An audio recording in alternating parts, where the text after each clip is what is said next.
जब भी हम उनके सामने हाथ किया करते हैं।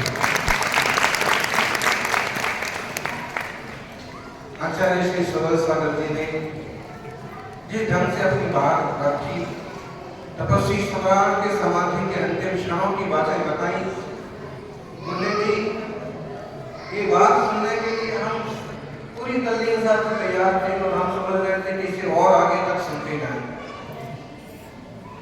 समय कम है, लेकिन ये विषय बहुत अपनी आंखों से देखा हुआ प्रसंग उन्होंने खूब बताया। सौभाग्यशाली मुझे लगता है कि मेरी आस जो थी कि जिंदगी भर गुरु के चरणों में रहूंगा, अगर मेरी समाधि हो तो गुरु के चरणों में हो, और अगर कभी गुरुदेव की समाधि हो तो समाधि के वक्त में उनकी सेवा में रहूं। लेकिन उनकी समाधि में रहने का मौका मुझे नहीं मिल पाया। जब उन्होंने मुंबई चतुर्मास के लिए आदेश दिया,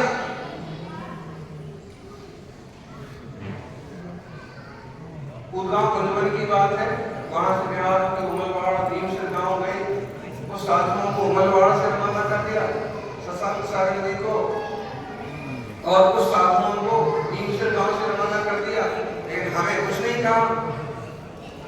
तो सबको ऐसे लग रहा था कि सुनील सागर जी को इनके चरणों में रहने का मौका मिलेगा।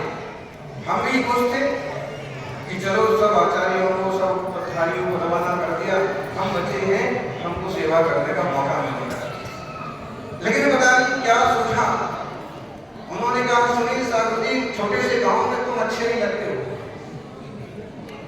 तुम मुंबई जाओ, मुंबई चतुर्मास।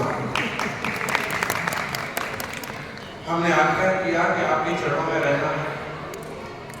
उन्होंने कहा कि आप आज्ञा का पालन करो।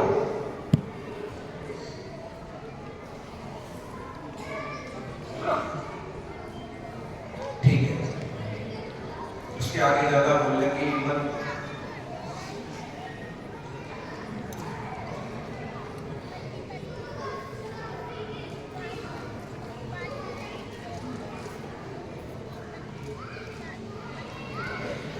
लेकिन महाराज जी को भले 17 दिन उनके चरणों में रहने का मौका मिला, लेकिन 17 दिनों में 70 वर्ष की तपस्या का आशीर्वाद उनको प्राप्त हुआ।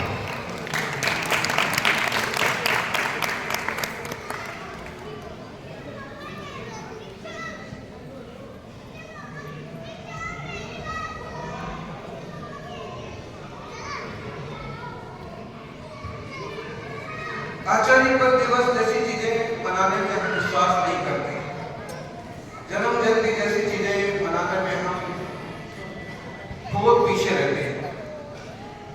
लेकिन कभी कभी ऐसे लगता है कि इस निमित्त से यदि श्रावण गुरुजनों का गुणगान कर लें, गुरुजनों का गुणगान सुन ले, तो अपन को इसमें सम्मिलित हो जाने में कोई बुराई नहीं है।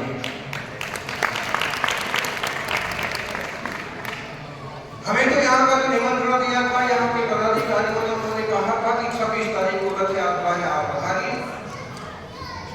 किसी साधु ने बता दिया होगा कि 25 तारीख के हिसाब से औरंगाबाद में शशांक सागर जी भी थे, महाराज जी तो बता ही दिए, बहुत आखिरी में जुड़े, और पूरा संघ था, सभी हमारे वरिष्ठ लघु सभी मुनि उपस्थित थे।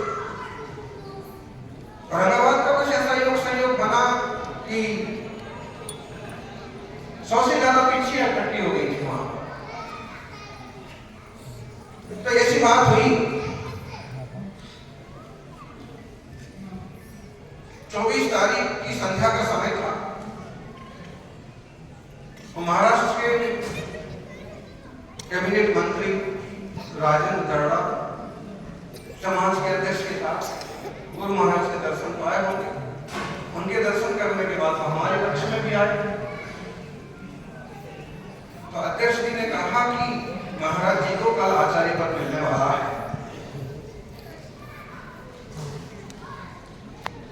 तो मैंने कहा कि मुझे कोई आचार्य पद मिलने वाला नहीं।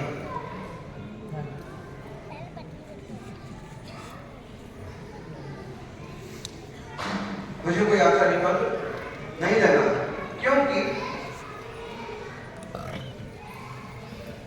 4 दिसंबर को 6 दिसंबर की चर्चा को लेकर पिछले महीना भर पहले ही आचार्य महाराज आग्रह इस टाइप से आज्ञा कर रहे थे। तो हमने इनको कहा कि ऐसा कुछ नहीं है, वो बात टल गई है, अभी ऐसा कुछ नहीं है। हम गुरु महाराज को ये कहते थे, वो कहते थे कि अस्वस्थ है और हमारा कोई भरोसा नहीं है आयुष्य का। हम आग्रह करते थे कि आप निरंतर स्वस्थ बने रहे और हम सबको आशीर्वाद देते रहे। लेकिन दूसरे दिन सवेरे वो जो उन्होंने कहा था, अध्यक्ष होने के नाते गुरु महाराज ने उनको इशारा किया होगा, वो बात सामने आ गई कि इन 3 मुनियों को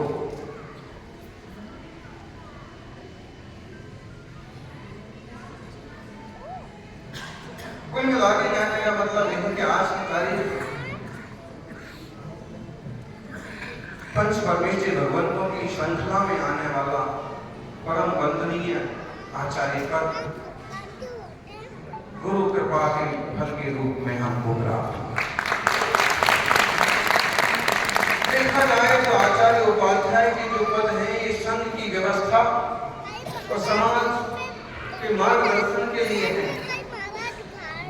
वस्तुतः एक बड़ी जिम्मेदारी है और हम तब भी यही समझते थे, तो अब भी यही समझते हैं कि सबसे ज्यादा सुखी, सबसे ज्यादा आनंदित और सबसे ज्यादा साधनाशील होता है गुरु के चरणों में रहने वाला मुनि।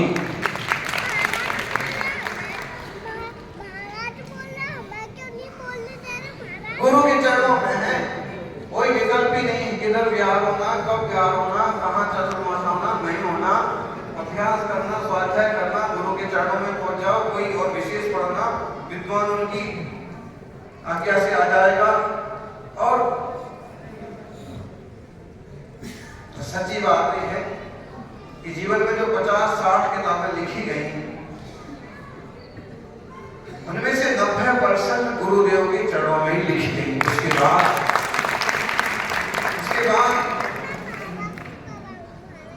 बहुत कम हो गया लिखना। तो गुरु की छत्र छाया बहुत बड़ी चीज होती है। तपस्वी सम्राट की शरीर की स्पर्श की हवा जहां तक जाती थी, वहां तक के इंसानों की आभा बदल जाती थी।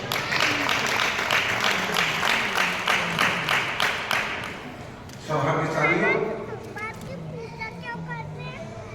गणतंत्र दिवस की पूर्व संध्या पर अपन सभी बैठे हैं। देश के संविधान की रचना का दिन, पेश होने का दिन 26 जनवरी, आज 25 जनवरी है। तारीख से बोले तो 27 जनवरी गुरुदेव की जन्म तारीख भी है।